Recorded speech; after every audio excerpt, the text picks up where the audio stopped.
Саламатсыздар ма оқушылар? Бүгінгі өтетін тақырыбымыз екі жазықтықтың арасындағы бұрышты табу. Алдымен кеңістіктегі жазықтықтың теңдеуін еске түсіріп алайық. Ол мынадай түрде беріледі. AX плюс VY плюс CZ плюс D тең 0. Бұл кеңістіктегі жазықтықтың теңдеуі. Мұндағы A, V, C, D деген сандарымыз ол нақты сандар.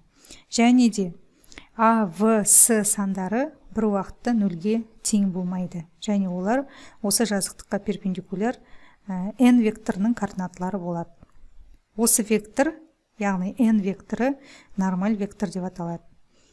Айталық, A0 нүктесі берілсін, және оның координаталары x0, y0, z0 болсын. Осы A0 нүктесі арқылы және n нормаль векторы, оның координаталары жаңа айтылып кетті, A, V, C сандарына тең.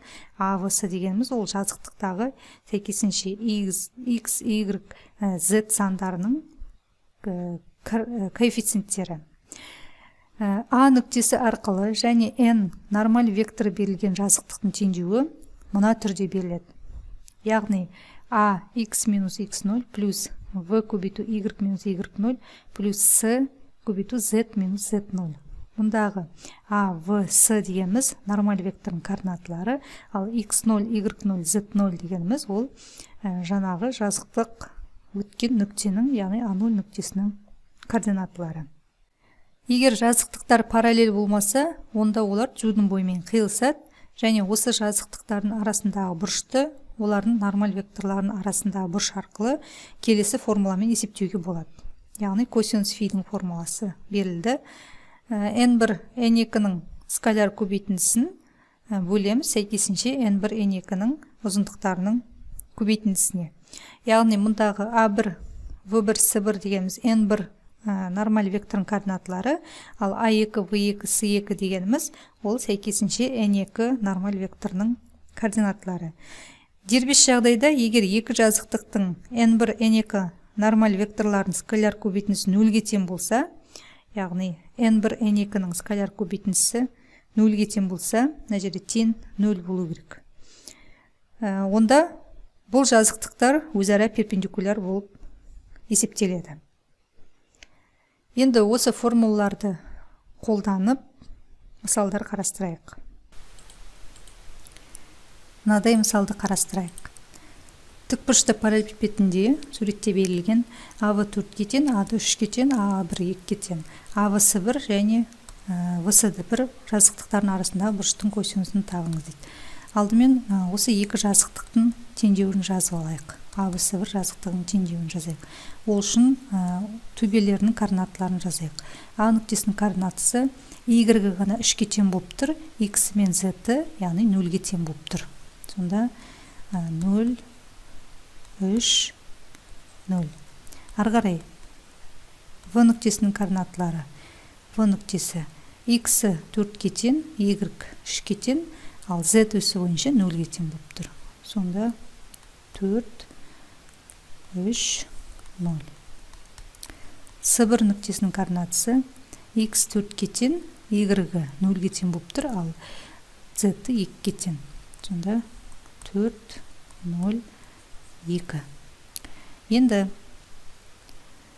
мына жерде бірінші координатасы A-ға тең болады, екінші координатасы V-ға тең болады, үшінші координатасы C-ға тең болады. Яғни жазықтықтың теңдеуінің, кеңістіктегі жазықтықтың канондық теңдеуі мынадай түрде беріледі. Оны сіздер 10-шы сыныпта өткен болатынсыздар.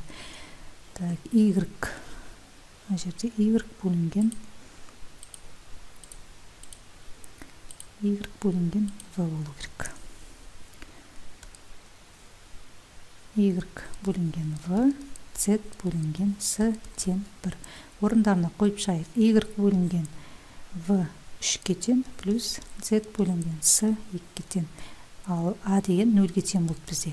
Енді ортақ бөлімге келтіретін болсақ, 2Y плюс 3Z тең 6. Енді n1 векторының, яғни нормаль вектордың координаталарын жазуға болады.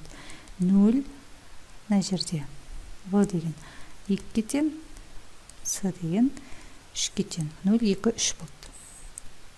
Дәл сол сияқты В, С, D1 жазықтығының теңдеуін жазамыз. В нүктесінің координатасы мына жерде белгілі. Оны жазбай-ақ қояйық, иә. Мына жерге жазып кетейік онда. В 4, 3, 0. С нүктесінің координатасы мына жерде. X 4-ке тең, қалған Y, Z өстері 0-ге тең. Сонда 4, 0, 0. D1 нүктесінің координатасы D1.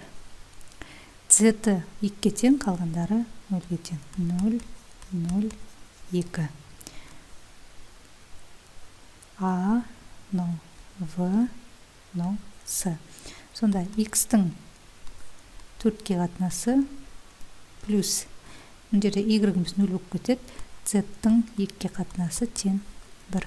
Ортақ бөлімге келтіретін болсақ, X плюс 2Z тең 4-ке. Сонда N векторының координатасы N2 дейік. 1, 0, 2-ке тең болады. Енді косинус фиді табамыз формула бойынша. Бірден табайық. Мына жерде A1, V1, S1 болады координаталары. A2, V2, S2 дейтін болсақ, көбейтеміз. A1-ді A2-ке көбейтсек 0 болады. Плюс V1-ді V2-ке көбейтсек 0, S1-ді S2-ке көбейтсек 6. Ары қарай модулі. Енді A1, V1, S1-дің квадраттарының қосындысын табамыз. 0, мына жерде 2-ның квадраты 4, 3-дің квадраты 9. Сонда 13 болады. Түбір астында 13. Көбейту. Мына жерде 1-дің квадраты 1, 0-дің квадраты 0, 2-ның квадраты 4. Сонда түбір астында 5 болады. Сонда 6 бөлінген түбір астында 65. Иррационалдықтан құтылатын болсақ, 6 түбір астында 65 бөлінген 65. Сонда екі жазықтықтың арасындағы бұрыштың косинусы 6 түбір астында 65 бөлінген 65-ке тең. Енді келесі мынадай мысал қарастырайық. А0 нүктесі арқылы өтетін және N нормаль векторы берілген жазықтықтың теңдеуін жазыңдар. Енді жазықтықтың теңдеуін жазыңыздар дейді. Мына формуланы қолданамыз. Жаңа басында айтып кеткен болатынмын. Нүкте арқылы және нормаль вектор берілген жазықтықтың теңдеуін мына формуламен есептейміз. V көбейту Y минус Y0, S көбейту Z минус Z0 тең 0. Орындарына қоямыз. A, V, S дегеніміз ол нормаль вектордың координаталары.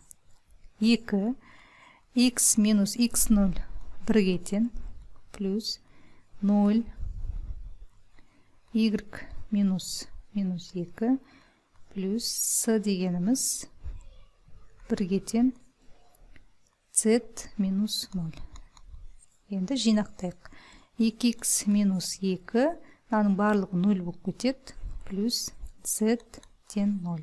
Сонда 2x плюс Z минус 2 тең 0. Жазықтықтың теңдеуі мына түрде болады. Келесі.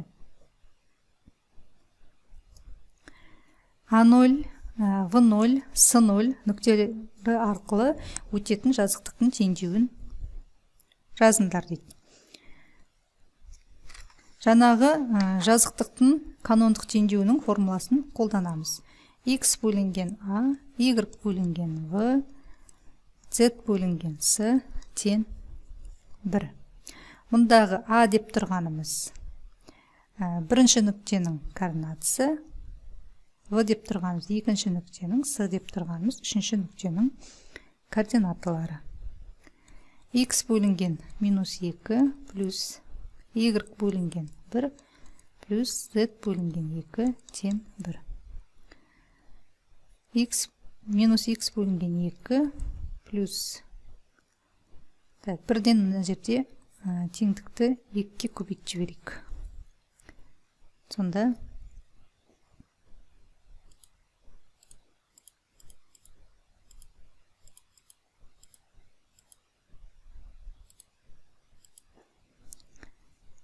Сонда минус x минус плюс 2y плюс z тен 2. Жинақтайтын болсақ, минус x плюс 2y плюс z минус 2 тен 0. Сонда берілген үш нүкте арқылы өтетін жазықтықтың теңдеуі мына түрде беріледі.